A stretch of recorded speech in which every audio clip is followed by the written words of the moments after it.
What is up, guys? Invincible Season 4 Episode 7 has now become the highest rated episode of the entire show. The episode has taken the internet by storm. But was it really that awesome? Let's check it out. Spoiler alert if you haven't seen the episode yet, so please give it a watch first on Amazon Prime to understand and enjoy the video more. So let's go.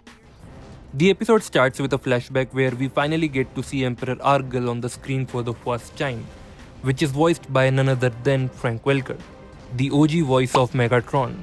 So Optimus Prime vs Megatron is canon in every universe. Thetis then stabs Argyle in the head, which ultimately causes Thrag to initiate the Great Purge. We then get to see some glimpse from the Purge, which was very brutal to be honest, as expected, and also this close to see Conquest vs Thrag. Cut to the present, we see Thetis motivating the team for the one last time. We also get to see this iconic team panel. In the ship, tension is rising before the war, where all the members discuss their last meal, in which Battle Beast tailed the menu so far. Thetis finally shows his slipper build with this legendary battle outfit. But as soon as they enter the Viltrum, everything goes wrong, cause Thrag and his soldiers already waiting for them. Tula slices the back of Thetis and the war begins. But all in this battle chaos, Craig didn't miss the chance to give a tight hug to his old pal. Then enters the MVP from the coalition himself, Space Racer. He's not alone, he brings the Wild Dogs, Ragnars, with him. When all of this happening, Thrag invites Nolan to have a chat with him, which by the way didn't go well. Thrag then summons his airbending power to launch Nolan into space again, and then Oliver did what he is good at, giving a stellar jaw-breaking performance. Seeing this, Mark announces that he killed Conquest and he will kill him too, which makes Anissa curious the most out of all. She might want to take some lessons from him later. Mark then throws a powerful punch which Thrag eventually blocked with his hairline and give this hell of a frame. Thrag also bitch slaps Mark for killing his killing machine. Nolan then decides to destroy the home planet, which was a stupid decision cause it literally broke poor Lucan's heart.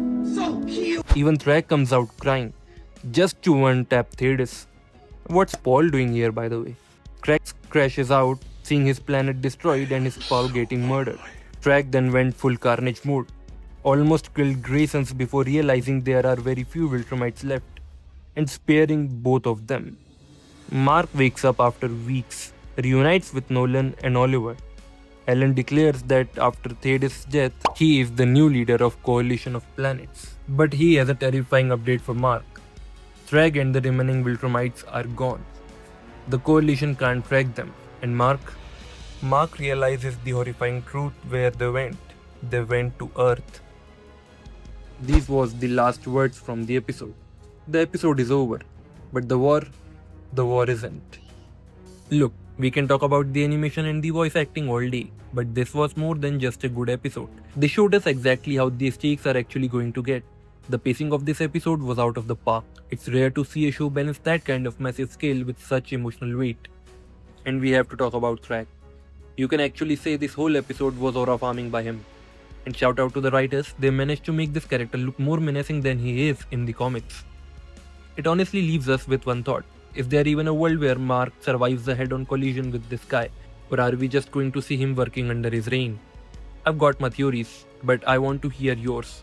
Get in the comments and tell me if you think Thrag is actually beatable at this stage. If you are riding with me on this journey, hit that like button. It actually helps the channel more than you think while we are still growing. And if you want the best breakdowns and rankings on the platform, subscribe and join the inner circle early. We are just getting started and the deep dives are only going to get crazier from here, cause we are on the way to become an